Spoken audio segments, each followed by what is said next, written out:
नमस्कार मित्रांनो, जसं आपण मागील व्हिडिओमध्ये बोललो की आपण वर्ड्स वार करायला आपण रेडी आहोत. आपण प्रत्यक्ष रणांगणात उतरून या शब्दांची युद्ध करणार आहोत. तर युद्धभूमीवरती जे साहित्य लागते ते साहित्य घेऊन आपण सज्ज असणार याची मी खात्री बाळगतो आणि युद्धाला आपण सुरुवात करूया. तर आपलं हे युद्ध आहे ते युद्ध शब्दांशी आहे. म्हणजे प्रत्यक्ष आपल्याला तलवार किंवा बंदूक घेऊन रणभूमीमध्ये उतरायचं नाही. तर आपलं जे साहित्य आहे ते पेन आणि वही हे घेऊन तुम्ही रेडीच असाल असं मला वाटतं. आणि चला तर मग आपण रणांगणामध्ये प्रत्यक्ष उतरून शब्दांशी युद्ध करूया. ओके, वर्ड्स वार. चला तर काय झालं, एकदा मी आणि माझा विद्यार्थी असे आम्ही संध्याकाळी सहज फिरत होतो. तर फिरत असताना थोडाफार थकवा आले आणि माझा विद्यार्थी बोलला, सर चला तर आपण ह्या हॉटेलमध्ये एक चहा घेऊया. मी त्याला विचारलं, काय बोलला तू, परत सांग. तो बोलला, सर माझं काही चुकलं का. तो बुचकळ्यात पडला. त्याला असं वाटलं की त्याने मोठी चूक केली असावी. मी म्हटलं नाही नाही, पण तू जे सेंटेन्स बोलला ते परत बोल. तो बोलला, आपण या हॉटेलमध्ये चहा घेऊया. मी त्याला विचारलं, अरे बाळा, योग्य ठिकाणी योग्य तो अर्थ आणि शब्द आपण वापरला तर त्या शब्दाचा अर्थ जो आहे तो योग्य असा लागत असतो. म्हणून योग्य वेळी योग्य शब्द आपण वापरायला पाहिजे. हा, आजच्या युगामध्ये आपल्याला माहितीच आहे की लिंग्विस्टिक्सचा एक कन्सेप्ट आहे प्रॅग्मॅटिक्स. म्हणजे काही वेळेला जसं स्थळ, काळ, वेळ याच्यानुसार आपण काय करतो तर योग्य तो अर्थ लावून मोकळं होतो. पण ऍक्च्युली आपण जसा पाहिजे तसाच जर का शब्द वापरला तर त्याचा मिनिंग लावायला आपल्याला सोयीस्कर होतं.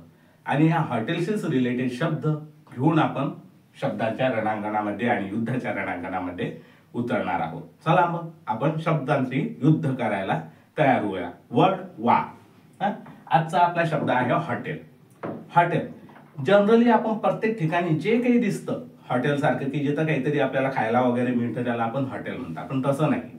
तर हे शब्द वेगवेगळे आहेत. एवढे शब्द आहेत, त्यापैकी आपण पहिला घेऊया हॉटेल. हॉटेल म्हणजेच काय, जिथं जेवण व झोपण्याची सोय असते असं ठिकाण त्याला आपण हॉटेल म्हणतो.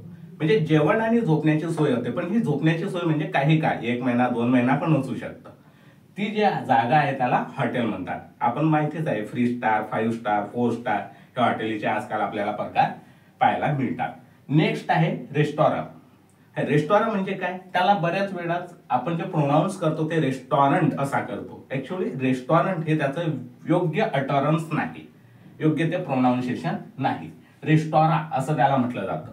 मग रेस्टॉरंट काय आहे तर नाश्ता व भोजन याची जिथं सुविधा असते त्याला आपण रेस्टॉरंट म्हणतात. म्हणजे तिथं फक्त नाश्ता आणि भोजन मिळतं, झोपण्याची व्यवस्था नसते, त्याला रेस्टॉरंट म्हणतात. नेक्स्ट आहे कॅन्टीन. आजकाल आपण बघतो की प्रत्येक ठिकाणी जे काही छोटी मोठी आपल्याला खानावळ मिळतं किंवा खायला काहीतरी मिळतं त्याला आपण कॅन्टीन म्हणतो. ऍक्च्युअली तसं नव्हतं. पूर्वीच्या काळामध्ये कॅन्टीन म्हणजे छावणी. छावणी कोणती तर लष्करी छावणी जी आहे तिथं जो छोटासा अल्प उपहार असतो तिथं मिळतो त्याला कॅन्टीन म्हणतात. किंवा मग कारखान्यामध्ये एक छोटंसं उपहारगृह असतं त्याला आपण कॅन्टीन म्हणतो. म्हणजेच काय, माफक दरामध्ये जिथं जेवण दिलं जातं, छोटासा उपहार अल्पहार दिला जातो त्याला आपण कॅन्टीन म्हणतो. अलीकडच्या काळामध्ये जर का कॅन्टीनचे उदाहरण म्हटलं तर बघा, जे स्मॉल ऑफिस असेल त्याचं कॅन्टीन आहे, शाळा कॉलेजेस असतील त्यांचं कॅन्टीन असते, रेल्वे स्टेशनचं कॅन्टीन आहे, बस स्टँडचं कॅन्टीन आहे. म्हणजे तिथं जे कर्मचारी असतात किंवा एखाद दुसरा जो बाहेरून येणारा असतो त्याला अल्पहार हा माफक दरामध्ये मिळतो, त्याला आपण कॅन्टीन म्हणतो. नेक्स्ट आहे मोटेल. मोटेल जर का आपण हा शब्द म्हटला तर हा मोटर प्लस हॉटेल यांच्यापासून बनलेला मोटेल आहे. बरोबर आहे. म्हणजे मोटर आपल्याला माहितीच आहे, आपलं वाहन, स्वतःचं वाहन जे असेल 2 व्हीलर 4 व्हीलर 3 व्हीलर जे असेल ते, आणि त्यालाच लागून काय आहे तर हॉटेल आहे. म्हणजे मोटर आणि स्वतःचं वाहन आणि जो हॉटेल आहे याचा मिश्रित शब्द आहे मोटेल. म्हणजेच काय, आपल्या स्वयं मोटारीमध्ये स्वतःच्या मोटारीमध्ये सुरू केलेलं एक छोटंसं हॉटेल.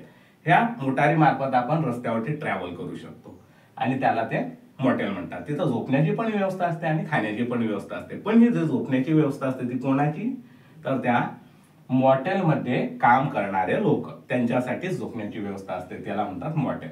नेक्स्ट आहे इन.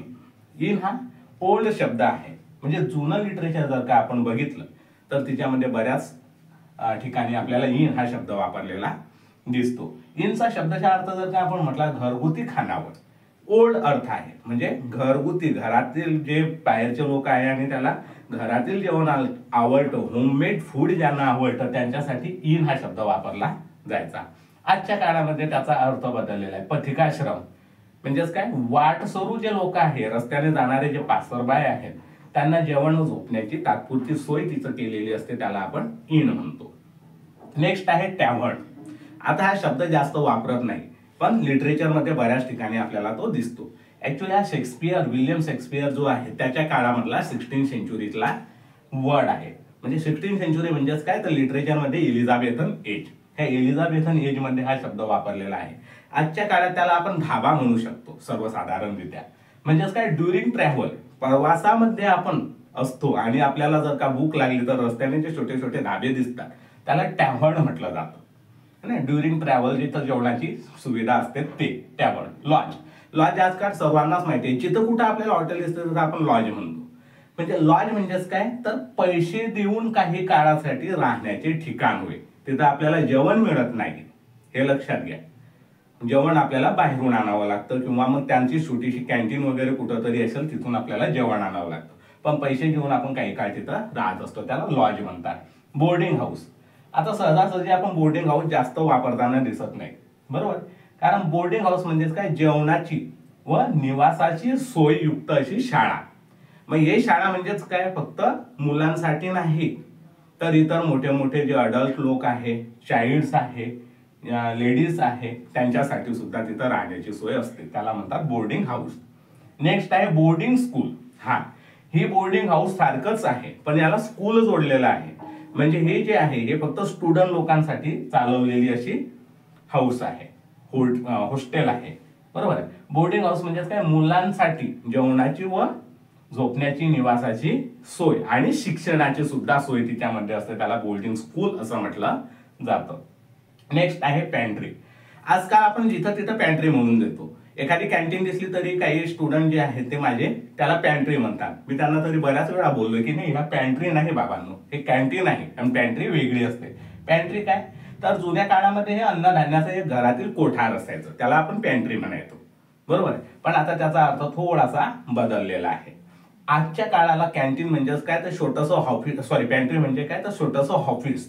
कोणतं ऑफिस, जसं रेल्वेमध्ये स्वयंपाकगृह असतं ते, किंवा एखादं छोटंसं ऑफिस असेल त्यांचं स्वयंपाकगृह असेल, तिथं प्रत्यक्ष स्वयंपाक बनतोच असं नाही, पण छोटे मोठे नाश्ता वगैरे किंवा चहा वगैरे बनवले जाते, पण जेवणाची सुविधा असते, आपण घरून डबे आणून तिथं जेवण करू शकतो, असं जे आहे त्याला पॅन्ट्री म्हणतात. नेक्स्ट आहे पब. पब म्हणजेच काय, तर पब्लिक हाऊसचा शॉर्ट फॉर्म केलेला आहे पब.